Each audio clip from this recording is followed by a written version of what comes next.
The goal of this video is to allow you to create 12 characters fast. To do so, the essential features of these 12 characters are predefined in a completed table. If you want more flexibility, you can use the empty template provided in the video description. The traditional character creation process revolves around these steps. First, you would define the character's origins, and from these origins, you would define all the other's character's traits. Her name and her goal mainly, but also her role, her behavior traits, subsequently her relationships, and eventually her quirks. In order to create characters faster, you want to shift the origins and role steps, giving us the following principle. You'd want to axe all the character creation around the role. The role of the character will give you a class, it will give you the character's function, it will allow you to define her name and her goal more easily, and from there you will be able to develop her backstory and origins later. The character role also includes her basic behavior, her ability to form relationships through an affinity system, and her quirks. The role process is a global process. It is intended to make things easier for you by making them more global. Before defining each character's identity, you will define their roles. The role each character will occupy in the group she will be part of. Roles will define most of the character's traits, namely her main relationships. Her other relationships will be defined by the character's identity, and it will help define her function and her class. You'll want to start with 12 roles. 12 is the right amount of characters. It allows you to start fast and to establish a continuity if you're planning a sequel or even a saga. If you want more characters, just repeat the process. If you want 18 characters, repeat half of it. If you want 24 characters, repeat the process fully.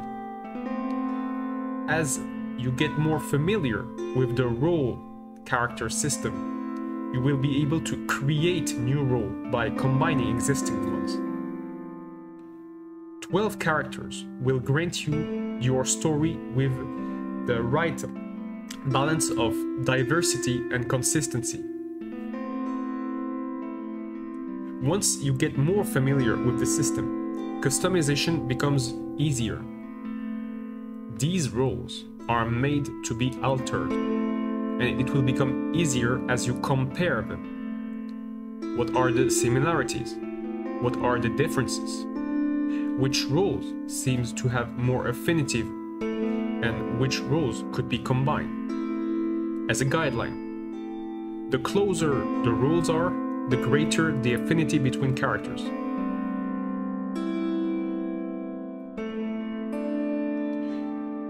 Here's a concise list of the 12 roles. These roles are grouped by affinity.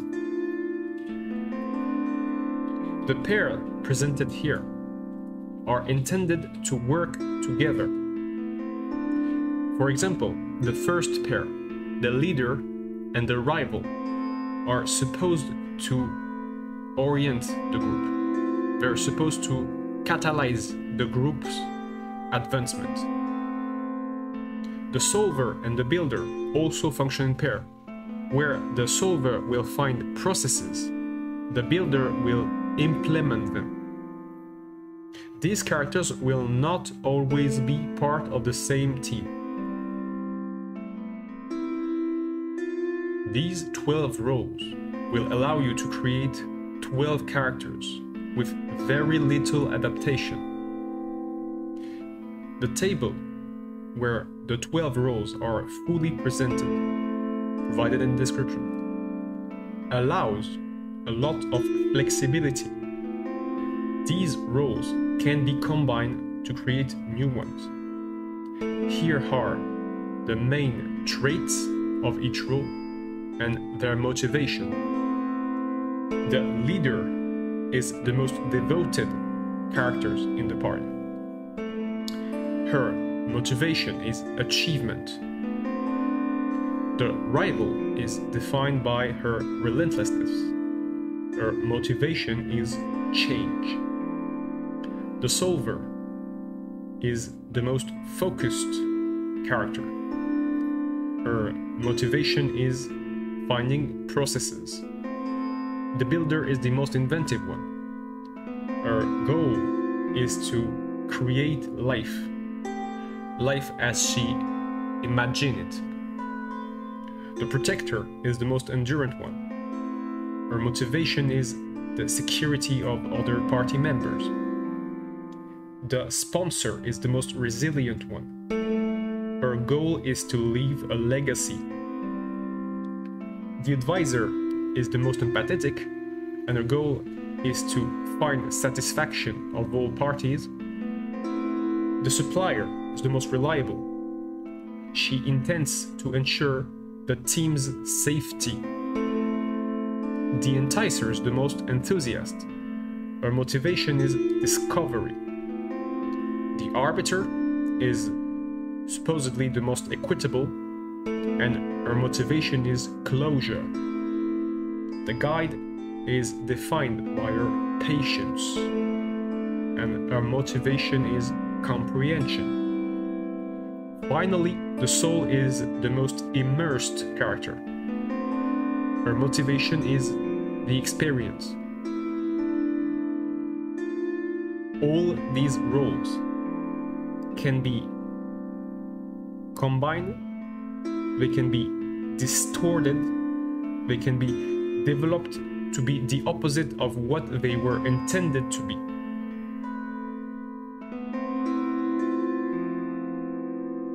Once you've defined each character's role, you can develop the character's identity.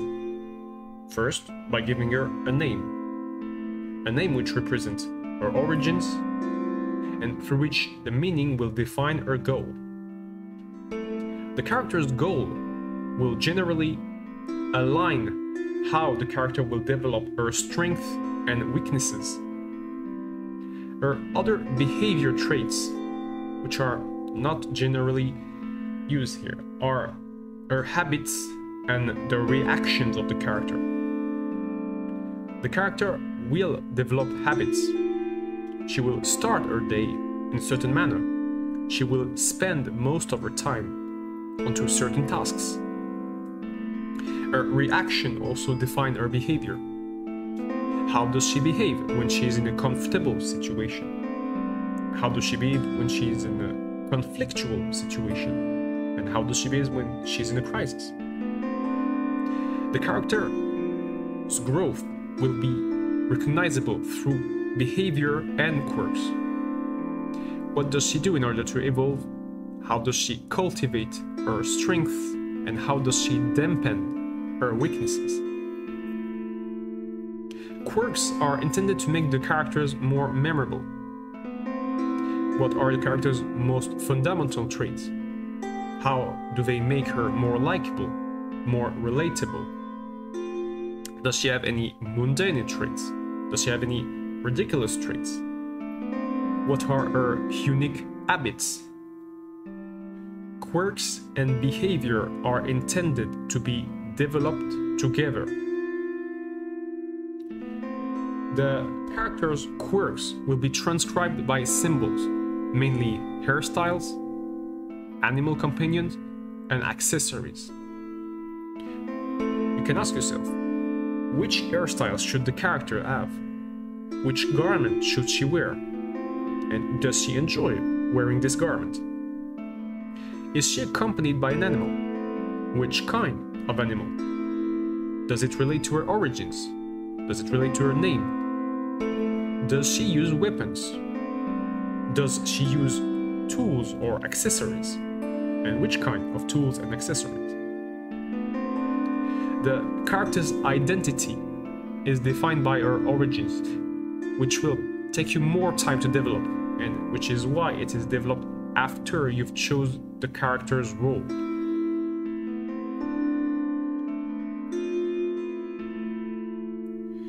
Relationships are an hybrid matter. Half of the character's relationship will be defined by her role, which is her collective aspect, and half of it will be defined by her identity, which is her individual aspect. The function of the character is not directly related to her role, but her role can help find it faster. Main functions are thematic functions, such as antagonist, protagonist, or neural functions, such as main character, secondary character, or tertiary character. Initial relationships will be defined by the first encounter between two or more characters, in which context the characters are met, and what were the stakes. Who meets who? Who is the initiator of the meeting? Who does this person want to meet and why? Where do they meet? What's the location? What makes this location particular? These initial relationships are meant to be transformed, mainly by crisis, but they can be transformed by other elements as well. Your stories will generally comprehend 3 crises. How does this crisis initiate change? How do they transform relationships? How does the first crisis occur? What is lost? What can it be recovered? And who was impacted by each crisis? You also want to define the worst crisis of all in the beginning of your story. You generally want to start with the end of the story, as it will give you more clarity. And for the crisis, it's even more true, since the 3 crises of your story will be 3 anchoring points. A relationship can be also impacted by new encounters. Which kind of encounter? To which kind of needs do these new encounters respond to? And in which location do they occur? Characters' relationships can finally be redefined by new stories. You can use new stories to readapt characters by putting characters in new contexts. Your goal here is to find what would make the character more satisfied. Could the character fit in another story? Could she fit another role? What defines this new story? And what defines this role? You want to adapt new stories to be tailored to the character's satisfaction.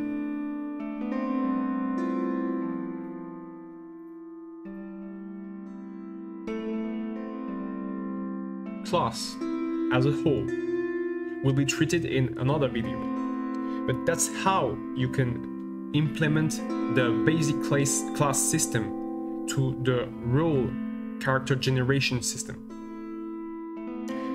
You'll define 4 types of classes: melee, range, stealth, and pacifists.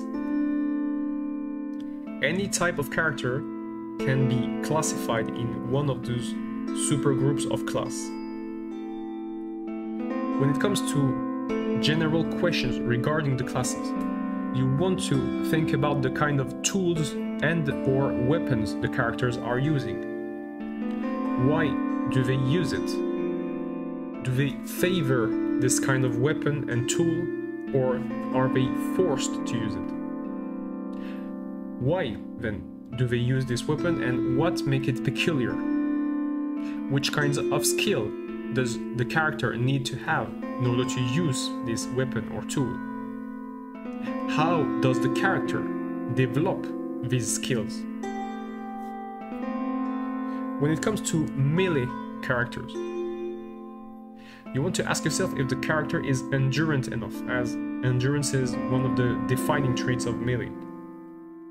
You want to ask yourself also if the character is gregarious or if she is more alone. She prefers to be not part of the group. Melee characters can also be defined as hunter characters, and their fight style will be defined by this trait.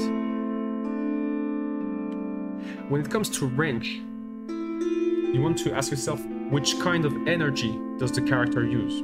Which kind of ammunition? Is this kind of ammunition self-renewable? Which kind of technology does the character favor? And how good is she in marksmanship? Stealth characters are mainly defined by prowess and finesse, and can be seen as reserved or discreet character. It's just a guideline. Your characters may not share this kind of behavior traits. Pacifists here will be defined by their supportive and resilient persona. Most pacifists will have skills in crafting, in merchandise, and in eloquence. You can also create hybrid classes out of these 4 subgroups. And if you want to create an hybrid class, you want to ask yourself why your character would need to develop another set of affinities or of skills. For example here, resilient and endurant can be seen as close enough in terms of behavior trait. So a pacifist and a melee character could develop an affinity based on these behavior traits. But you may also want to create a character which is a hybrid between a melee character and a pacifist.